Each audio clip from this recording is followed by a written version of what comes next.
This tends to be the side that fades first because it sees the most sun. So this is quite a high contrast.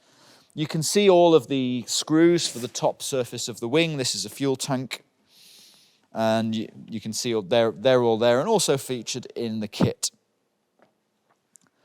So now we'll move on to out here.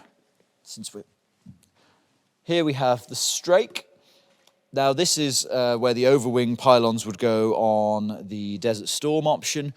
This is the traditional more traditional strake, and you can actually see that it is two parts. And I have noticed there is actually a slight panel line on the actual model, on this actual feature, and they do glue on wonderfully.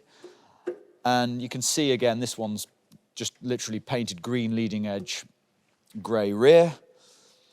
Moving out, we've got the roundel, somewhat faded over time, but again, a nice feature. And as you move outboard, the hole in the wing is actually for the pylon bolt through the top, so that is probably going to be fared over normally. We have some mismatched panels towards the end. You can see where the slat is deployed, that the inside of that is the same color as the camouflage as well. Moving towards the rear, we have the spoilers, and then here we have the no step for the aft of the flap. We have what possibly is a formation light here. That is a different color again. That's something you could highlight on the kit. Along here we have the transition between the wing and the fuselage. You can see the wing actually leaves the aircraft here, but I'm pretty sure the kit join is actually this angled line here. This is a very distinctive feature and looks pretty good actually on the kit in terms of join. We have, again, some wear and some weathering along the rear. We have panels with worn edges.